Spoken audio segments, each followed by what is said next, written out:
মানুষকে আহার করাবে, চেনা অচেনা মানুষকে সালাম দিবে।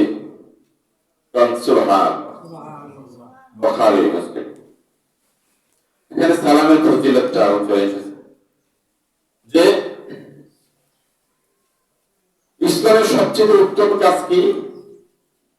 তখন আল্লাহ রাসূল বলল সবচেয়ে উত্তম কাজ হচ্ছে তুমি মানুষকে আহার করাবে, খাবার খাওয়াবে, আর পরিচিত অপরিচিত সকলকে সালাম দেবে।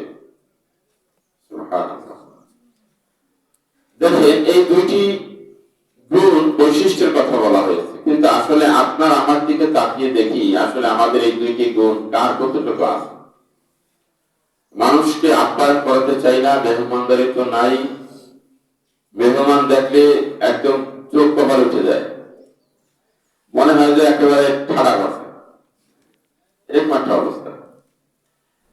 অথচ মেহমানদারি কারো ব্যাপারে উৎসাহ দিয়েছে, আত্মীয়তার হকের ব্যাপারে, প্রতিবেশীর হকের ব্যাপারে, অর্থাৎ সর্বোপরি কাউকে কিছু দেওয়া, কাউকে খাবার খাওয়ানো।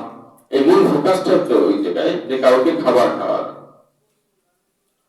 ক্ষুধার্ত ব্যক্তি অনেক সময় আমাদের বাসার সামনে আসে, কিন্তু আমরা তাকে তো খাবার দেই না, বরং উল্টো তাকে ধমক টমক দিয়ে বাড়াই। এই সেই কথা বলি। তো হাদিসে এইভাবে এসেছে কিয়ামতের ময়দানে তিন শ্রেণীর ব্যক্তিকে ধরবে এইভাবে যে বলো তুমি কিভাবে নিহত হয়েছে, তোমার প্রাণ কে বের হয়েছে? তখন এই শহীদ ব্যক্তি জিজ্ঞেস করবে, বলবে, উত্তর দিবে যে হে আল্লাহ, আমি ইসলাম প্রতিষ্ঠার লক্ষ্যে, আপনার আইন প্রতিষ্ঠার লক্ষ্যে, হকের জন্য, ইসলামের জন্য, দ্বীন কায়েমের জন্য আমি কি করেছি? শাহাদাত বরণ করেছি। তো এই কথার উত্তরে আল্লাহ তাআলা বলবেন যে তুমি সবকিছু ঠিক আছে, কিন্তু এটা আমার সন্তুষ্টির জন্য ছিল না, এটা ছিল লৌকিকতা, ছিল মানুষকে দেখানোর জন্য ছিল, যা তুমি দুনিয়াতেই পেয়ে গেছো।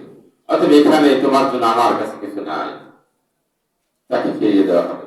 শহীদ জীবন উৎসর্গ করছে, কিন্তু মানুষ তাকে শহীদ বলবে, মানুষ তাকে গাজী বলবে, মানুষ তাকে বাহাবা দিতে, লৌকিকতা, এই লৌকিকতার জন্য তার জীবন উৎসর্গ করছে। কিয়ামতের ময়দানে সে পাবে না।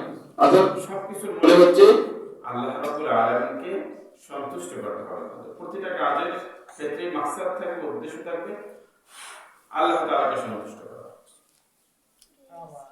তো আরেক ব্যক্তি ক্ষুধার্ত, এই ক্ষুধার্ত ব্যক্তিও কিয়ামতের